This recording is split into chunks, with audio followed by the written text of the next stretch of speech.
Welcome to Picks with the Professor, the podcast where a real statistics professor And Jake. gives you sports betting tips. I am Professor Sides. You can follow me and find all of my picks on Twitter at Professor Sides. Today is Friday, January 21st, 2022, and this episode covers today's best college basketball bets.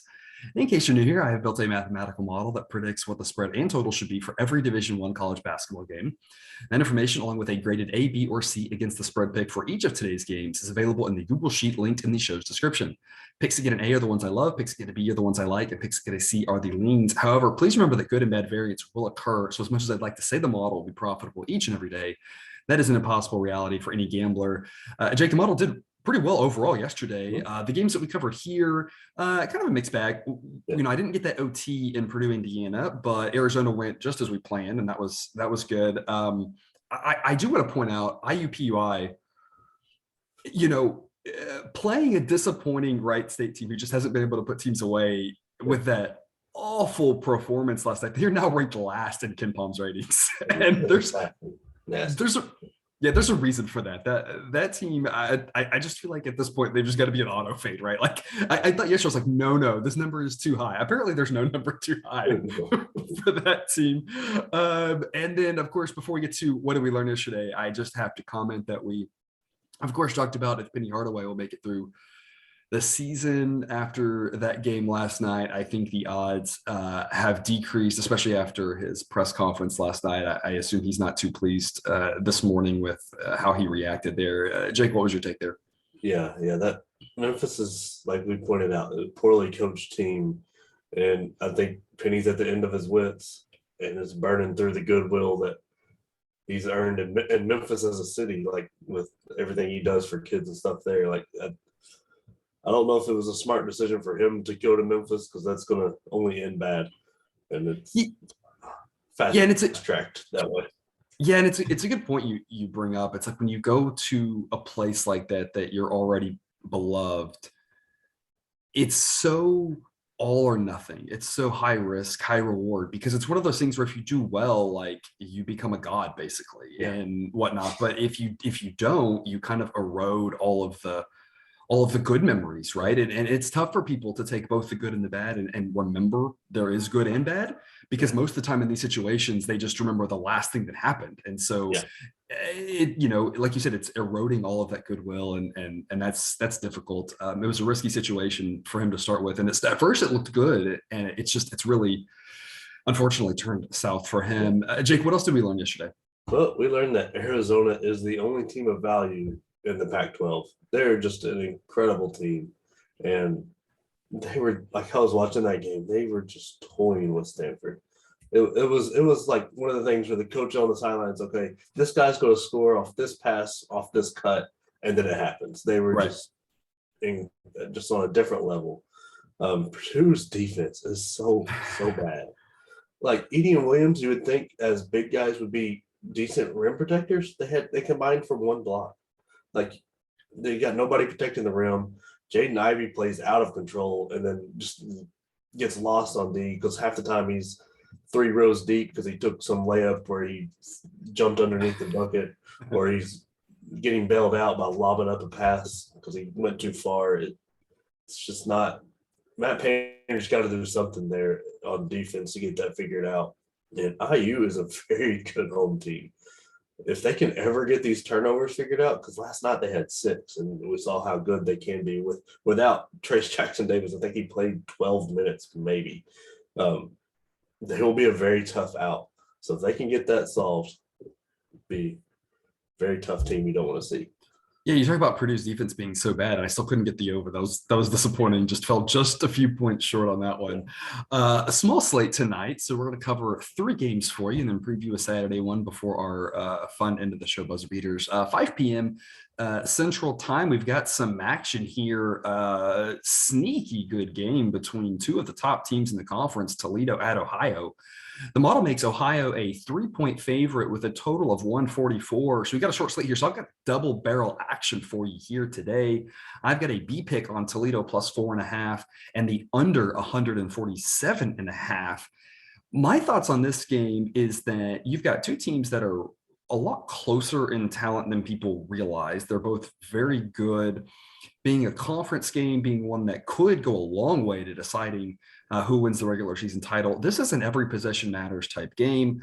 I think it's going to be a grind it out, slow it down. This is the part of the year where unders start having a little bit of value before the numbers catch up. So I like both getting 4.5 points and the under, just thinking this is going to be a tight, close, low scoring end of the game to get us some double barrel action there, winning both ways. Jake, what's your take? Yeah, this is going to be a fun game to watch. Should be a good game, good, tight. I think on the lower scoring side of things, but this is one of those things. Toledo is one of those teams that statistics kind of lie to you on them. They rank better, but they haven't played the same type of schedule. And like so, they on the road they've not been very good either. They lost to Oakland by 21. Who's a similarly talented team. Kent State by 3 and Richmond by 3. Where on the other hand, Ohio's only 2 losses came on the road to Kentucky and LSU. So, like the stats are leaning a little Toledo's way, but I think Ohio is a better team. But they're very similar. Mark Sears is a guy to watch. Mark Sears and Ryan Rollins are the guys to watch. They both average around 19 points a game, so they should put on a show for us. And there's not much after that on either team. With the smaller schools who run into that a lot. But Jason Carter, I think, will be the difference for Ohio and why Ohio wins the game. But I don't think they've got enough offensively or defensively to cover the number, like to keep it under or over 5. But I think Toledo's the right play, but Ohio wins at home. Yeah, I think you're right. It's like you talked about Toledo struggled with some of those close games. And you mentioned a couple, they lost by 3. That's exactly what the model thinks will happen here. And that would be a great result for us there, getting Toledo plus 4.5. It's like we always talk about, right? You bet numbers, not teams.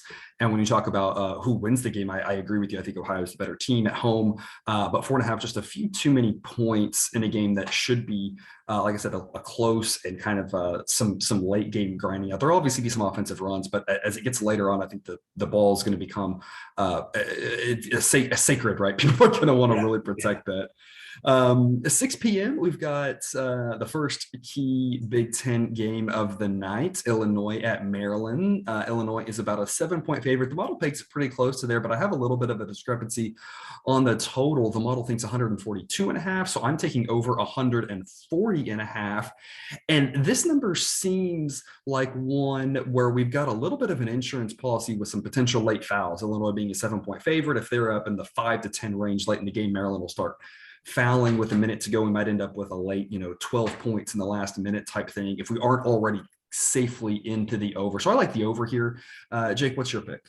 I am on both. I like the over, and I like Illinois minus 7. Last time Illinois didn't have Andre Corbello, and they still won by 10.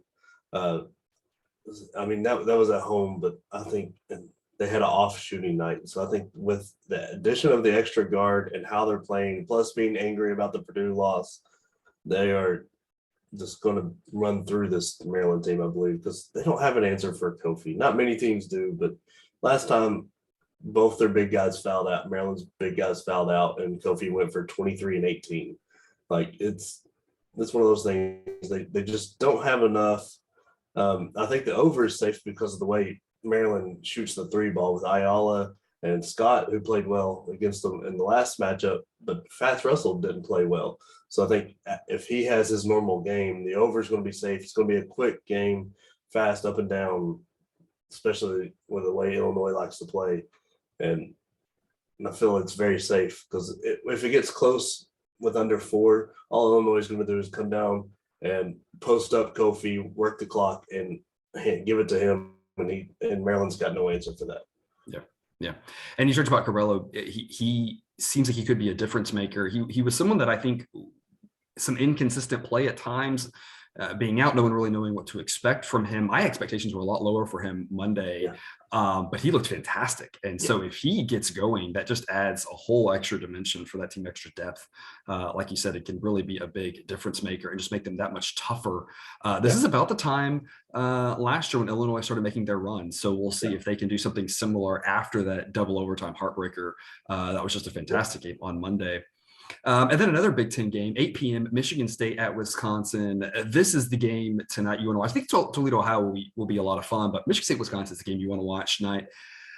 The model thinks that the total should be 138. So I'm taking under 140. And my thoughts on this game is, rewind back to the start of the show. We talked about Toledo and Ohio, and I think the same thing, except that's just the undercard, right? This is the same setup. You've got Wisconsin at home, probably wins. The number's 3.5. That seems about right to me. I don't really want to play against Johnny Davis, but at some point they're getting a ton of respect for the way they're playing. So like I said, I think the under is the safer play. And just like I said earlier, this is going to be an important game, a tight game. They're second half. I just feel like these teams are going to really, hold on to the ball and really just look for the perfect shot. And that slowing down of the pace just a little bit, I think, keeps us under. Jake, what's your take? I like the under, but I also like Wisconsin to win this game, like cover this game. They are extremely hard to beat at home in a normal year, and then this year with the way they're playing, it's even harder. They they are just a good team. And another one of those, I think the stats are misleading on.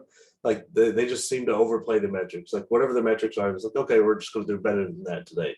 So like somehow they rank 263rd in 3-point percentage, but they're loaded with shooters with Johnny Davis and Brad Davidson and Tyler Wall, I think, is even hitting now.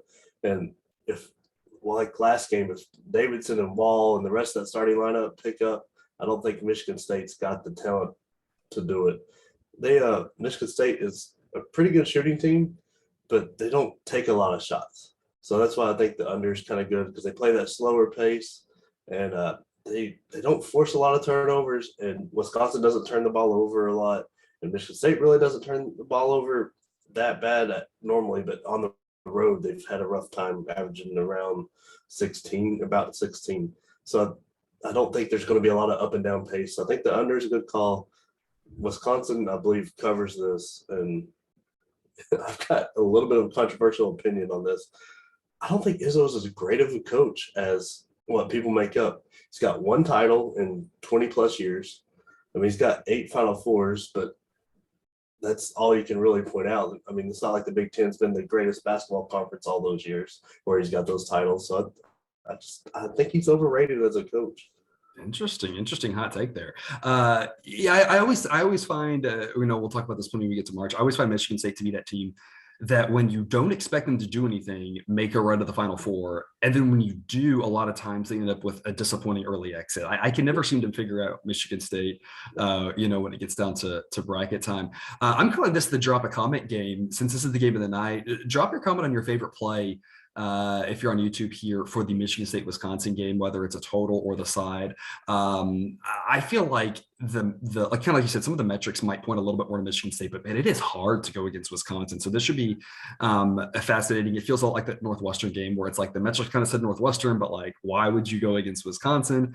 So it feels kind of like a repeat there. So it should be a fantastic game for us tonight. And then we're going to preview the game of the day for Saturday, noon Central. Kentucky at Auburn. The model makes this about Auburn minus 2.5 with a total of 148. So, Jake, before I get your pick on if that is the spread, which side you're taking, kind of your thoughts on that. My question for you: has the number caught up to Auburn yet? Auburn has been a team that's covered a lot. They've been a little bit better than we expected, and so if you've been riding them, you've been very profitable. But has the number finally caught up to them yet, or is there still value at Auburn, assuming that number is in that minus 2.5, minus 3 range? I think especially at home, there's still value on Auburn. The number's getting there and it's getting close. Like I would like Auburn to win this and cover the 2.5 if that's the spread. I like it up to 3. Okay. Also, I think the over might be something to watch here with the pace that these teams will play at.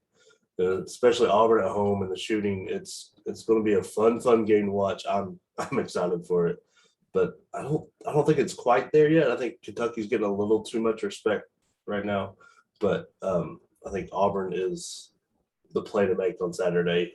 Granted that the line is under 3, because Yeah, I think you're right. I faded Kentucky earlier this week, and that worked well. Like I had said, then Kentucky just getting a little bit too much respect for their name, and then the again the walloping that they put on Tennessee. You talk about the total there. If Kentucky plays anything like they did against Tennessee last Saturday, the over won't have any problem hitting. If they play that run and gun type game, like you said, Auburn can definitely put up some points. So it's kind of some things to look at there, depending on where the number comes out here later this afternoon. Depending on when you listen to this, you might be listening. There might be a number at your sports book on this Friday morning. There is not any numbers out yet, and so we've got some more theme buzzer beaters for you today. I've got 3. I've got the A+ pick of the day. That's Manhattan -2.5 versus Siena. I like them to get a nice easy home win. I've got the dog of the day. That's Merrimack +2.5 versus Bryan. I think they win outright.